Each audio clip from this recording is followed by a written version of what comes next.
Let's be honest, you're getting episodes out, but is your podcast actually built to drive sales? If not, it's not a consistency problem. It is a strategy problem. And that is what we're fixing this summer inside the Profitable Podcast Summer Camp. Summer Camp kicks off June 12th, and we will spend 8 weeks building a plan that actually connects your content to your offers. With a repeatable series, a 90-day content plan, and workflows that take the pressure off. If you want a podcast that's working better by fall, this is where you're going to build it. Camp registration is open now at uncommonlymore.com/summercamp. Make sure you join us before our bunks fill up. It's finally time for us to have a conversation about one of my favorite sort of strategy elements, my favorite tools in the toolbox, and that's the Repeatable podcast series. This is something we have talked about sort of in general, I've mentioned on the show before, but we've never really taken a deep dive. And today we're doing exactly that. And even better, I've got a few clips from a client conversation I had from someone who actually used this in a launch late last year, early this year. And I brought her on the show because I wanted to give you an example outside of my own show of what this can look like and how this can work. So we're going to dig into some options around your repeatable series, and we're going to hear from my client, Nicole Otchy, about how she used her repeatable series. Let's get into it. Welcome to the More Profitable Podcast with Stacey Harris. I'm Stacey, and this is the spot to learn more about the strategies, tactics, and tools you need to build your more profitable podcast. My team and I work every day with podcasters like you to shift shows from frustrating time sucks to productive members of your sales team, because your show should be built to generate and convert leads. So let's get into it. I don't want to lollygag and sort of talk around this for a while. So if it's cool with you, I'm going to jump right in because I freaking love a repeatable series. And here's why.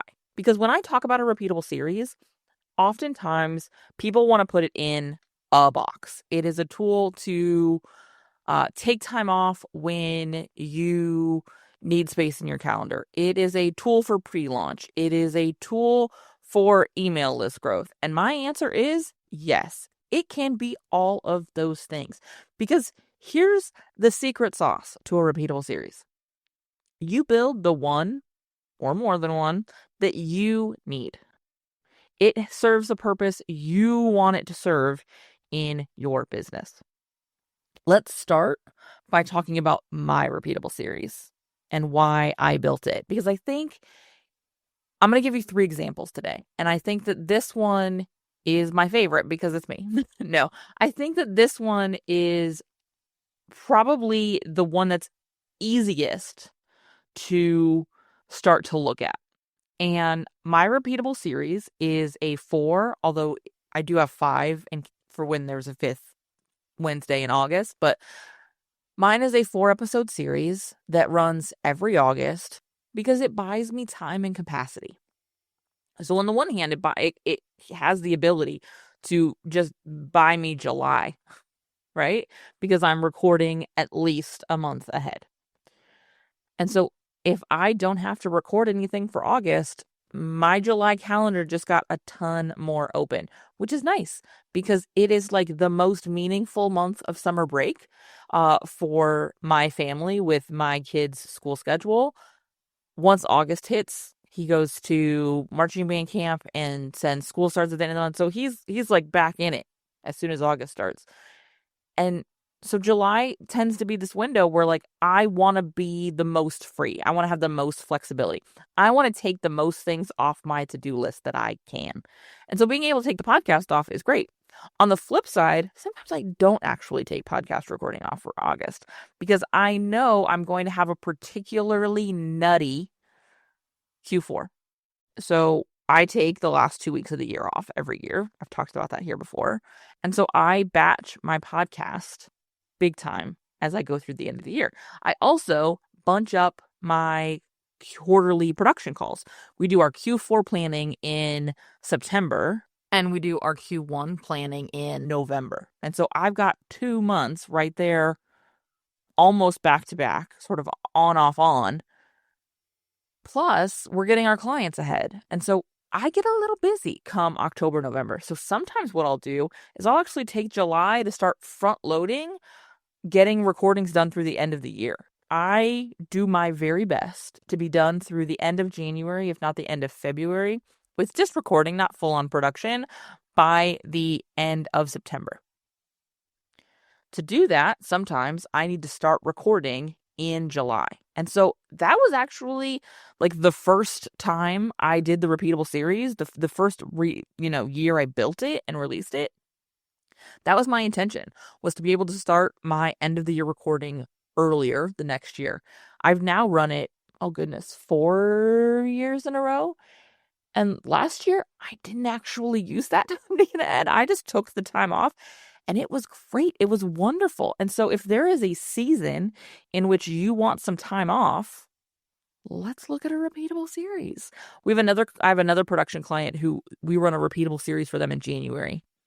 And that's how they take off December recording, is we run this same repeatable series because in their business, January is a big time for them. They're sort of in like early pre-launch.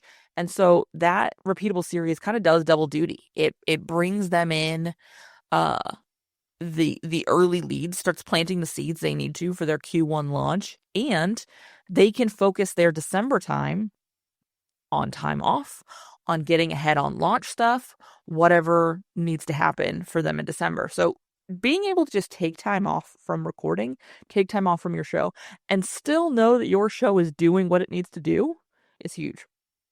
Another reason I picked August was I was looking at my numbers and my year over year downloads went down. Like there was always a valley between July and September. August was just this dip. You won't guess what? August is one of my biggest downloads months now. Even though I have run the same frickin' series for 4 years in that spot, it is now a peak on my calendar, on my sort of download chart every year. April peaks up a little bit. So not only am I retaining my listenership, I have people who are apparently only listening in August. And by the way, those episodes do well year round. They're some of my best searched episodes. They're always in some of my top lists for that month or that quarter. At least one of them is every time, because they're really strong assets that I've gotten a lot of life out of at this point. But that's not the only option. So that one is structured as 4 with an optional 5th episode that goes out weekly. I have another client who we worked with who they also have a repeatable series, but they run theirs as a 5-episode series that runs over the course of a week. And so we're not taking off a huge amount of time, but it does work as a way to grow their email list because it is built around a challenge they run and the workbook is an opt-in. They run that and it sells into their signature offering. They've got 2 versions. They run at different times of the year. And it works in much the same way as mine does, in the sense that it doesn't change. It gets rerun year after year, but it serves a different purpose. It's not about buying back time. It is about an uptick in attention. It is about driving traffic to an email list, and it is about operating as a pre-launch piece of content. And so those are structured completely differently. They have different goals. Both are a repeatable series. So this doesn't have to look like any one thing. And so as I move through today's episode, I want you to be mindful that this is not one size fits all. You get to pick what works for you. This can be about supporting you taking some time off. This could be about getting folks sort of re-engaged pre-launch.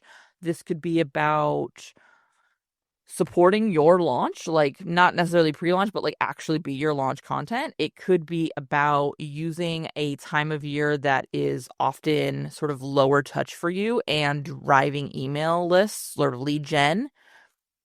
It can be any of these options. You get to pick what works for you.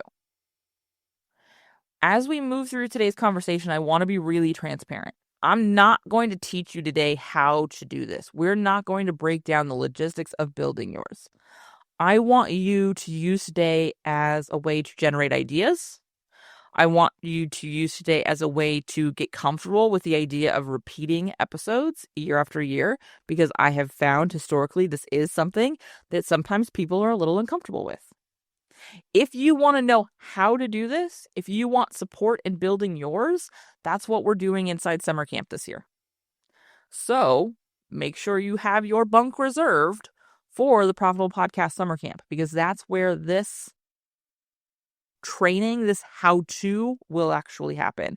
And honestly, this is why I say this episode is largely to get you comfortable with the idea of doing this, because I've had folks where we've been in this container, which is previously the mastermind container, but we're running it a little differently for summer camp. But we've had folks come in, and a lot of the work we needed to do was the idea of getting comfortable with the repeatable series. In fact, I will put Molly's conversation in the show notes, because Molly went through the Profitable Podcast Mastermind and the repeatable series. The idea of re-releasing episodes was one of the biggest things, one of the biggest takeaways that happened. In fact, I think all three people we interviewed about the mastermind referenced the repeatable series. I will double check that and I will put it in the show notes so that you can check those out. But these are such a huge tool. These are so, so valuable. And if you want to know how to build yours, we're building it in summer camp. So head on over to uncommonlymore.com/summercamp to book your bunk and get your spot in summer camp. With that, I want to talk more about what this looks like, because I could talk about mine all day. I have talked about mine a lot. You can see what mine looks like. I wanted to have a conversation with someone else who has done this. And I wanted to talk through what this could look like and what was possible with this, not just with my show, although I will pepper some of that in. But I wanted you to hear it from somebody who's not me. So I asked my client, Nicole Otchy, to sit down with me and talk through her repeatable series that she ran at the end of last year to support a launch going into this year. It's a repeatable series that will run again this year. But I wanted to talk a little bit about what it was, what it looked like, why she did it, and ultimately if she was happy she did it and if we'll continue to run it. So without any further ado, I want to introduce you to Nicole Otchy. Nicole is a business coach specifically working with personal stylists looking to build their six-figure personal stylist business. She has a fantastic podcast I highly recommend checking out. Just celebrated the 1-year anniversary with it. So it just turned 1. And it is the Six-Figure Personal Stylist podcast. I will have a link to it in the show notes. I highly recommend checking it out, sending it to your personal stylist friends. It is a fantastic show. Honestly, if you're any kind of creative, it's a fantastic show, but specifically it is built for stylists. Before we go any further, let me share with you a clip from my conversation with Nicole where she talks about what we built for her repeatable series. So it was a multi-part series inspired by Stacey's like housekeeping series that she does every year that I've always really liked for podcasts. And it's basically like a business version for stylists of the major parts of their business, their marketing, their sales, their services, their ideal audience, and sort of doing an audit of it in order to see what they needed to do for 2025 or the upcoming year, because it will be used again, to sort of position themselves for consistent income, consistent income months and a six-figure business as a personal stylist. So it came with a workbook opt-in, and there was a series of emails that drove people behind the scenes to fill out an application for my upcoming program. So this is the very definition of building a strategic asset. This was not just an opt-in she promoted over a couple of episodes. This is her using her podcast to pre-qualify leads, build her list, and warm up sales conversations. And so we looked at what are the questions, what are the shifts, what are the things that they need to understand before they get on a call with you. How are we empowering them to self-select, to better understand if these next steps we're going to be offering them are actually a fit for them? Because this is how you end up with quality sales calls. This is how you end up with sales calls that actually convert. Instead of ending up on a whole bunch of sales calls where you're like, yeah, no, we're not, this is not helpful. You're too far ahead. You're not quite ready for this, whatever the case may be. And so empowering them to self-select is a really great way to use your podcast to improve the quality of your leads. As we released the episode, she started to see wins pretty quickly, including one that I think is wildly important, which is growing her email list. It grew my email list by like 90%. Like it more than doubled my current subscriber list. But subscriber growth, her email list growth, was not the only win. Ended up getting sales calls while I was not working, while I was on vacation. I was booking sales calls. Here's where I want to clue you in on something.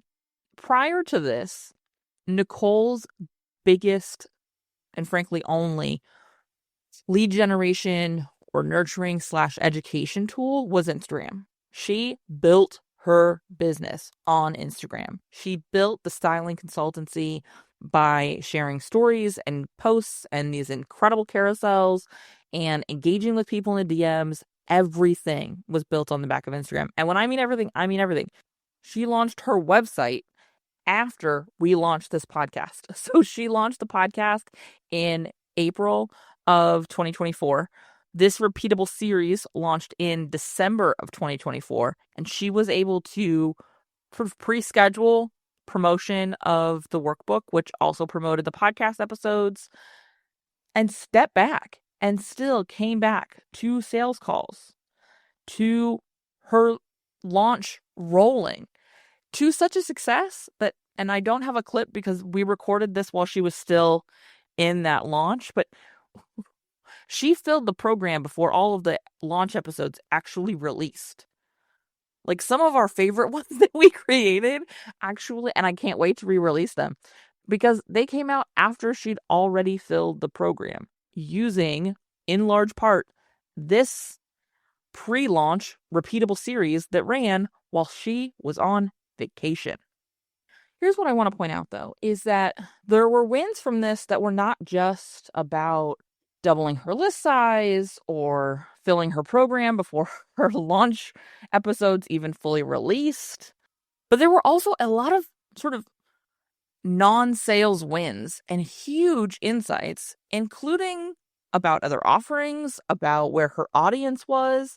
And what I really love about this next clip I'm going to share is it is evidence that the diagnostic component of this series, the importance of empowering them to self-select, worked. It got me in conversations, mostly in the DMs, which I appreciate that people didn't get on sales calls if it was clear they were not a good fit. But of like, I don't think I'm a good fit for this program. Here's where I am. And what it taught me was there was a lot of people in my audience that were way newer to styling than I expected because I speak to a mid-level audience.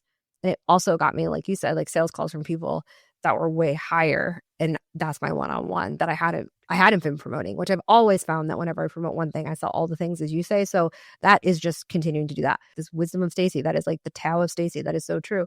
But what it also did was it showed me a lot about my audience, and it showed me that there really was this hunger for a program or an asset or something that I'll be working on in the coming year for people that are like, okay, I worked with friends and family. How do I get to my first 5 paid clients? How do I get to it so that I can actually they're like, how do I get the steps to get into your program? Like that is huge when you have people DMing you to say, listen, I don't think I'm a good fit because of what you talked about in this series, because you talk so much about an established clients. I don't have established clients.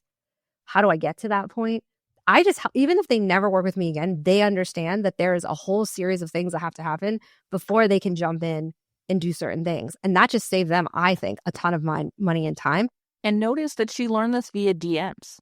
This wasn't even sales conversations. This was DMs and people saying, hey, this isn't for me. And I love, love, love that she brought up a thing I say a ton, which is when you sell one thing, you sell all the things. That's why you don't need to, in every call to action, have a listicle of your offerings. Because when you intentionally build assets, when you intentionally tie content to your offer, your expertise shines through.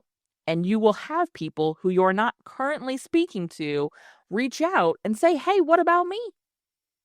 I need help with this. I see you've got this. Is there something that can help me here?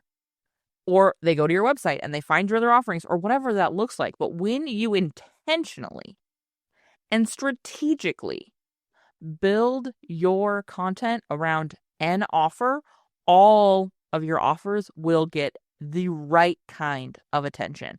Instead of you just power hosing them with options and then being like, cool, I'm out. Maybe someday I'll circle back and see what happens. I want to wrap this conversation hearing from Nicole about what working with us on this looks like, because this is what we're doing in the Profitable Podcast Summer Camp. And in reality, Nicole was first exposed to this idea, first learned about this idea when she went through the very first round of the Profitable Podcaster Mastermind, which is the program that we have revamped and sort of accelerated into a summer camp format this year. That's where she learned about this. That's where the seed was planted for this thing we did in a production contract. It really started in this program. And so if you're looking to build something like this, if you want to see something like this support you next summer for time off, this fall and next fall and the following fall for your own launch, maybe you want to run it in the winter like Nicole did, so that it kicks off your year with those leads ready with their hands raised and sales calls already on your calendar, we're going to want to do that in summer camp. Here's what Nicole said about working with me on this. It was the thing I was most excited about working with you as my podcast producer back when I started this. Working with Stacey and choosing to go this route, knowing that it took this many months to figure out what it was going to be, all the back and forth, all the scripting. It allows me to take this coming like December and January, probably longer off, honestly, because I'm not as worried about it. I know it works. I can like relax a little bit more mentally, but also like I can build out those sales sequences even more. I can push this all back. I can make it an even bigger asset, an even longer asset if I want more time. And that is just huge to see that work and give me all that capacity back. So yes, and I can't wait to do another one. And that's what I want for you. And that's what I love about this particular tool, this particular tactic, is it gives me and our clients, and it can give you a strategy that gives you freedom, that gives you confidence, that gives you real, meaningful, impactful results, not just by way of sales, but by way of clarity and direction as you roll through the rest of your year.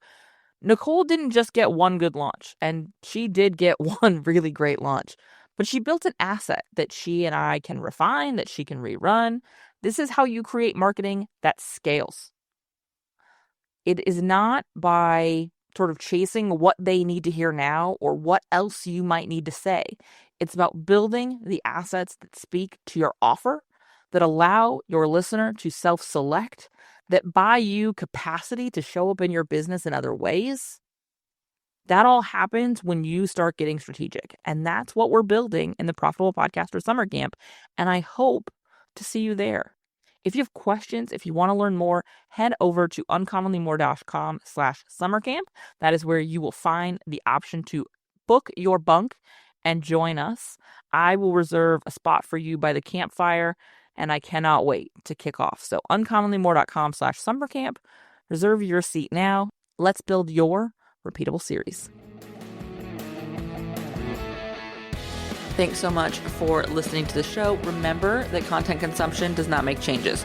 So commit to doing something from today's episode. Maybe it's taking action on what we talked about.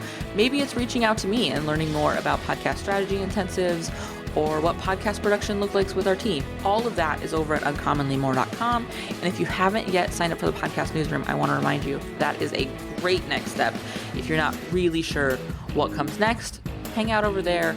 Get those exclusive private episodes. That's over at podcastnewsroom.com. And the last favor I will ask, because social proof is endlessly important for sure, is to leave a rating or review for the show. If you go to ratethispodcast.com/more, that's the easiest way to do it. But I would love to hear what you thought of the show, what you think of the show, and if the show has been helpful for you. I can't wait to chat with you. So this is just the start of the conversation. Reach out so we can keep it going. Talk soon.